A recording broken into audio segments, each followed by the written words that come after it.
आज हम जानेंगे कि ग्रहों की उच्च नीच अवस्था क्या होती है। कुंडली में ग्रह किस प्रकार स्थित होते हैं तो उच्च के होते हैं, और किस प्रकार स्थित होते हैं, किस राशि में स्थित होते हैं तो नीच के होते हैं। तो यह हम लोग इस बार जानेंगे। इस वीडियो में यह जानेंगे उच्च नीच ग्रह कैसे होते हैं। चलिए, इस प्रकार से मैंने पहले लिख दिया आप लोगों के लिए, समझ में आ जाएगा ये सारणी। सूर्य मेष राशि में उच्च के होते हैं, तुला राशि में नीच के होते हैं। पहले इस स्थिति को पहले हम लोग समझेंगे, फिर हम कुंडली में समझेंगे क्या स्थिति बनता है। देख लीजिए, सूर्य मेष फिक्स है, ये इसमें किसी प्रकार का चेंज नहीं होता है, बदलाव कोई नहीं होता है कभी भी। ये फिक्स है, इसको याद करना पड़ता है, ये सारी चीज सब कुछ याद करना पड़ेगा, उसके बाद ये समझ में आएगा। लेकिन अभी मैं समझाने की कोशिश करता हूँ, आप लोगों को समझ में आ जाएगा। देखिए, सूर्य मेष राशि में उच्च के होते हैं, तुला राशि में नीच के होते हैं। अंश का जो कॉन्सेप्ट है डिग्री का, वो हम बाद में समझेंगे, पहले राशियों का समझ लें। सूर्य मेष राशि में उच्च के और तुला राशि में नीच के। इसी प्रकार चंद्रमा जो है कुंडली के किसी भी भाव में वृष राशि में बैठे हों तो उच्च के होंगे, वृश्चिक राशि में बैठे हों यानी 8 नंबर राशि वृश्चिक होती है, उसमें स्थित हो तो नीच के होंगे। मंगल मकर राशि में उच्च के, कर्क राशि में नीच के। बुध कन्या राशि में उच्च के, मीन राशि में नीच के। गुरु कर्क राशि में उच्च के और मकर राशि में नीच के। शुक्र मीन राशि में उच्च के, कन्या राशि में नीच के। शनि तुला राशि में उच्च के, मेष राशि में नीच के। और राहु केतु का थोड़ा डिफरेंस है, अलग अलग विद्वान अलग अलग मत मानते हैं। जैसे हम लोग, हमारे गुरुजी हमारे परंपरा के अनुसार राहु को मिथुन राशि में उच्च के मानते हैं, धनु राशि में नीच के मानते हैं, और केतु को धनु राशि में उच्च के, मिथुन राशि में नीच के मानते हैं। लेकिन कोई कोई विद्वान ये जानते हैं कि जो राहु है वह कर्क राशि में उच्च के होते हैं और मकर राशि में नीच के होते हैं, इस प्रकार से। तो वो भी ठीक है, ये भी ठीक है, हम लोग यही समझेंगे। अब कुंडली की तरफ चलते हैं। कुंडली में समझते हैं किस प्रकार से ग्रह बैठे हैं। मान लीजिए किसी कुंडली है, अब इसमें हम समझते हैं कि ग्रह उच्च नीच होते कैसे हैं। देखिए, सूर्य मेष राशि में 1 नंबर में बैठे हुए, राशि भाव की बात नहीं कर रहे हैं, राशि की बात कर रहे हैं। ये प्रथम भाव है, ये द्वितीय भाव है। ये भाव तो फिक्स होता है, ये प्रथम भाव है। यहाँ कोई सी भी राशि लिखी हो, ये प्रथम भाव। तो ये सब इसके बाद जो है सूर्य मेष राशि में स्थित हो तो उच्च के होते हैं। सूर्य मेष राशि में हो तो उच्च के होते हैं, तुला राशि में होंगे तो नीच के होंगे। मेष राशि इस 12 भाव में से किसी भाव में जहां मेष राशि हो वहां यदि सूर्य बैठा होगा तो उच्च का कहलाएगा। जैसे यहाँ पर सूर्य, देखिए इस कुंडली में सूर्य मेष राशि में बैठा हुआ है, इसका मतलब इस कुंडली में सूर्य उच्च के है। यही यदि सूर्य यहाँ बैठा होता तुला राशि में तो नीच का होगा, क्योंकि सूर्य तुला राशि में नीच का होता है। ये कभी चेंज नहीं होता है, बार बार आप लोगों को बता रहा हूँ, ये कभी चेंज नहीं होगा, फिक्स है। सूर्य अगर मान लीजिए इसमें ये बात आएगी कि सूर्य मान लीजिए यहाँ भी ना 1 में बैठा हो ना 7 में बैठा हो, तो ये ना उच्च का हुआ ना नीच हुआ। मान लीजिए सूर्य यहाँ बैठ जाए, मान लेते हैं किसी कुंडली में, इसी कुंडली में सूर्य यहाँ बैठा होता तो ये सूर्य ना ही उच्च का होता ना ही नीच का होता। क्या होता नहीं होता वो बाद में समझेंगे दूसरे वीडियो में। इसमें उच्च नीच समझने के होता। तो सूर्य इसमें उच्च का है, क्यों? क्योंकि यह मेष राशि में स्थित है। सूर्य मेष राशि में स्थित इसलिए उच्च का है। अब चंद्रमा जो है वृष राशि में उच्च का होता है, वृश्चिक राशि में नीच का होता है। देखिए राशियों की संख्या लिखा हुआ है ऊपर। चंद्रमा वृष राशि में उच्च के, वृश्चिक राशि में नीच। यहाँ चंद्रमा वृश्चिक राशि में बैठे हुए हैं 8 नंबर राशि में, तो नीच के। किसके साथ बैठे हैं उससे कोई मतलब नहीं, केवल अगर वृश्चिक राशि में बैठे हुए हैं तो नीच के, बस इतना समझना है। चंद्रमा नीच के होंगे। अब मंगल मकर राशि में उच्च के, कर्क राशि में नीच के। ऐसी कुंडली होती नहीं है अधिकतर व्यक्ति की, लेकिन मैं आप लोगों को समझाने के लिए बता रहा हूं कि ऐसी कुंडली हो सकती है, बहुत हो किसी। मंगल मकर राशि में उच्च का और कर्क राशि में नीच का। तो मंगल मकर राशि में उच्च का बैठा हुआ है, अगर कर्क राशि में बैठता मंगल तो नीच का कहलाता है। और इन दोनों के अलावा किसी भाव में बैठता मंगल तो ना उच्च का होता ना नीच का होता है। स्वगृही होता, मित्र गृह होता, वो बाद दूसरे वीडियो में समझेंगे जिसमें स्वगृही की बात चलेगी उसमें।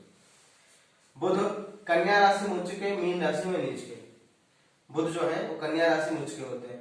देखिए बुध ना कन्या राशि में बैठे हैं, मीन राशि में बैठे हुए हैं, नीच के हैं बुध। बुध मीन राशि में स्थित है शुक्र के साथ, वो ग्रह से कोई मतलब ही नहीं है, तो मीन राशि में स्थित है इसलिए नीच के हैं बुध। गुरु कर्क राशि उच्च के, मकर राशि में नीच के। यदि 4 नंबर राशि में बैठे होते यहाँ पे गुरु तो उच्च के होते, यहाँ बैठे होते तो नीच के होते। लेकिन ना यहाँ बैठे ना यहाँ बैठे हैं, तो गुरु बैठे हैं वृश्चिक राशि में। वृश्चिक राशि में कोई ना उच्च के ना नीच के। यहाँ केवल चंद्रमा वृश्चिक राशि में नीच का होता है, चंद्रमा नीच का, गुरु कुछ भी नहीं। गुरु हो गए। और शुक्र देखिए मीन राशि में उच्च के होंगे और कन्या राशि में नीच के होंगे। देखिए बुध जो है यहाँ उच्च के हैं, क्योंकि यह मीन राशि में 12 नंबर राशि मीन राशि में स्थित है, इसलिए शुक्र जो है इस कुंडली में उच्च के हैं। जिस राशि में शुक्र उच्च के हैं उसी राशि में बुध नीच के होते हैं। तो ऐसे बोलेंगे इस कुंडली में बुध उच्च का, बुध नीच का है और शुक्र उच्च का है। ठीक। अब शनि की तरफ चले। शनि तुला राशि में उच्च के होते हैं, मेष राशि में नीच के होते हैं। देखिए शनि मेष राशि में बैठे, 1 नंबर ये नीच के हो गए। तुला राशि में यहाँ बैठते हैं, उच्च के कहलाते हैं। और देखिए मेष राशि में शनि नीच का होता है, सूर्य उच्च का होता है। ये हम कहेंगे इस कुंडली में जो सूर्य है वो उच्च के हैं, शनि नीच के हैं। राहु का तृतीय है, यानी कि मिथुन राशि में उच्च के, धनु राशि में नीच के। यहाँ अगर राहु बैठा होता तो उच्च का होता, यहाँ बैठा होता तो नीच का होता। तो ना ही यहाँ है ना ही यहाँ है, ये बैठा है 11 नंबर राशि में यानी कुंभ राशि में, तो ना उच्च का है ना नीच का है, खत्म का। केतु धनु राशि 9 नंबर, धनु राशि 9 नंबर। अगर यहाँ बैठा होता केतु तो उच्च का होता, यहाँ बैठा होता तो नीच का होता। यानी राहु के मतलब विपरीत है केतु। तो ना ही केतु यहाँ बैठा है, यहाँ बैठा हुआ है, ना उच्च का है ना नीच का। ये बैठा है सूर्य की राशि में, सिंह राशि में बैठा हुआ 5 नंबर राशि में। ये स्थिति से इस प्रकार समझ लिया हम लोग कुंडली से। एक बार और समझ लेते हैं कि यदि इस कुंडली के किसी भी राशि मतलब जिसका जो राशि है, जो भी जिस ग्रह का जो राशि निर्धारित किया गया उच्च नीच का, उसमें बैठेगा तो ही उच्च नीच का होगा। अन्यथा इन दोनों राशियों के अलावा किसी अन्य राशि में बैठता है तो उच्च नीच कुछ भी नहीं होगा। सिंपल कह रहे हैं, ना ही उच्च का ना नीच का। अब अंशों की तरफ चलते हैं। अंश क्या है? जैसे सूर्य का मेष राशि में तुला राशि नीच का 10 अंश। 10 अंश क्या है? चंद्रमा का 3 अंश, 28 अंश, 15 अंश, 5 अंश, 27 अंश, 28 20 अंश, 15 अंश, 15 अंश। ये अंश क्या है? अंश बोलते हैं। जब आप कुंडली बनाएंगे किसी भी सॉफ्टवेयर से, जैसे स्टोर से जाती जिससे बनाएंगे कुंडली, तो सॉफ्टवेयर में कुंडली बनाते हैं तो किसी सॉफ्टवेयर में सभी ग्रहों का अंश लिखा हुआ आता है, उसके ऊपर ऐसे लिखा रहेगा बुध 9 अंश का, या फिर जो भी शुक्र अपने मन से लिख रहा हूं, सूर्य 5 अंश का, शनि 19 अंश का, मैं अपने मन से लिख रहा हूं। ये 15 अंश का, ये 22 अंश का डिग्री का,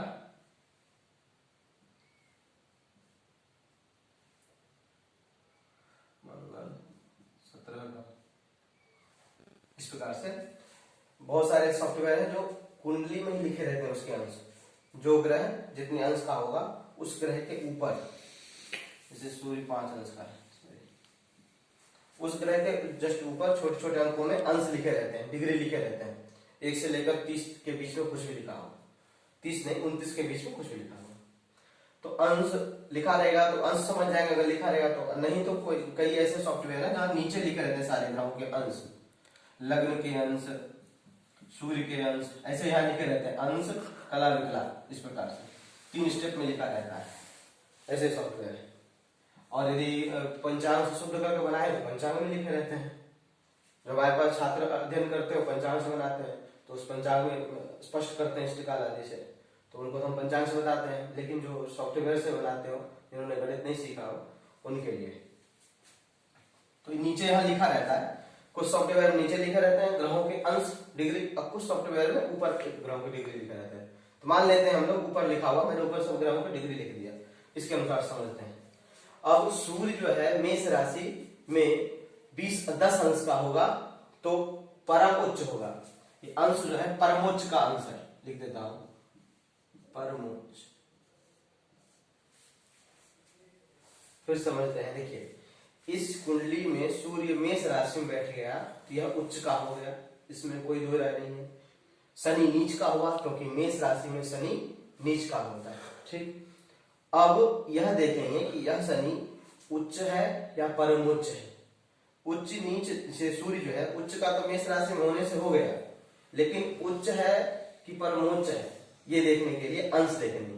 तो कहते हैं कि 10 अंश तक, इसमें भी कई विद्वान ये मान्यता है कई विद्वानों का कि यदि 0 से 10 अंश तक 1 2 2 3 4 5 6 7 इस प्रकार से 10 अंक तक 1 से लेकर के 10 0 से लेकर के 10 अंश तक यदि ग्रह मेष राशि में है तो ठीक है, उच्च के। अगर मेष राशि में ही ग्रह 0 से 10 अंश तक यानी कि बीच में कोई भी अंश हो 10 अंश तक तो परमोच्च होंगे। उच्च तो है ही है क्योंकि मेष राशि में बैठ के उच्च गए हैं, लेकिन यदि इनका डिग्री 0 से लेकर के 10 अंश तक हो जाएगा तो उच्च तो थे ही, ये परमोच्च हो गए, नहीं और अच्छा फल देंगे। लेकिन कई विद्वानों का यह मत है कि ये 10 अंश जो है केवल 10वें अंश के बारे में बता रहे हैं, यह बीच का जो अंश है इसके बारे में बता रहे हैं। केवल जो 10वां अंश है, यदि जैसे सूर्य यहाँ 5 अंश का है, 5 अंश का है तो कोई परमोच्च नहीं है, केवल उच्च के हैं क्योंकि मेष राशि में बैठा उच्च के हैं। यदि यही सूर्य 5 अंश के नहीं यहाँ 10 अंश के होते तो परमोच्च कहलाते, यानी उच्च तो थे ही, परमोच्च हो गए। जैसे राजा तो है ही है क्योंकि मेष राशि में बैठे हुए, लेकिन यदि अंश मिल जाएगा 10 अंश तो महाराजा हो जाएंगे, सम्राट हो जाएंगे। ठीक है, तो आप लोग भी यही समझिए, क्योंकि आगे यदि हम ये नहीं समझेंगे तो ये 3 अंश वाला 28 अंश वाला ये बाल मृत अवस्था में हो जाते हैं, 27 अंश वाले बाल मृत अवस्था में हो जाते हैं, तो ऐसी स्थिति नहीं बनती। ठीक है, तो लोग यही समझेंगे कि यहाँ यही अंश रहेगा तो परमोच्च कहलाएंगे। जैसे अगर सूर्य 10 अंश का होता तो परमोच्च कहलाता है। और आगे वृष राशि में देखें, वृष राशि में कहते हैं कि वृष राशि में उच्च के हैं, वृश्चिक राशि में नीच के हैं। चंद्रमा 22 अंश के, यही चंद्रमा यदि यहाँ नीच के चंद्रमा, वृश्चिक राशि में नीच के चंद्रमा, तो यदि यही चंद्रमा 3 अंश के होते, यहाँ पे 22 अंश के हैं, लेकिन अगर 3 अंश के होते तो नीच तो थे ही क्योंकि वृश्चिक राशि में चंद्रमा नीच के होते हैं, और भी परम नीच हो जाएंगे। ये अंश जो है यदि उच्च राशि में होकर के ये अंश आ रहा है तो परम उच्च हो जाएंगे, और नीच राशि में होकर के यह अंश आ रहा है तो परम नीच हो जाएंगे। नीच तो थे ही चंद्रमा क्योंकि वृश्चिक राशि में बैठे हुए, लेकिन यदि ये 3 अंश के होते तो परम नीच के होते, ये परम नीच नहीं हुए, केवल नीच हुए क्योंकि यह 22 अंश के। ठीक, अब आगे मंगल समझते हैं। मंगल मकर राशि में उच्च के, कर्क राशि में नीच के, यहाँ उच्च के है मंगल किसमें उच्च मकर राशि में बैठे हैं उच्च के। अब ये देखते हैं कि उच्च है कि परमोच्च है। मंगल 28 अंश पे परमोच्च होते हैं, 28वें अंश पे परमोच्च होते हैं, लेकिन ये 17 अंश पे तो परमोच्च नहीं है, केवल उच्च हुए क्योंकि ये 28वें अंश पे होते तो परमोच्च होते। इसको तक भी लगाते हैं, लेकिन तक भी लगाना ठीक है, अपने अपने कॉन्सेप्ट के साथ लगाते हैं, लेकिन हम लोग हमारा परंपरा जो पूर्व परंपरा उसके अनुसार 17वें अंश पे 28वें अंश पे होते तो ही परमोच्च कहलाते। चलिए आगे समझते हैं।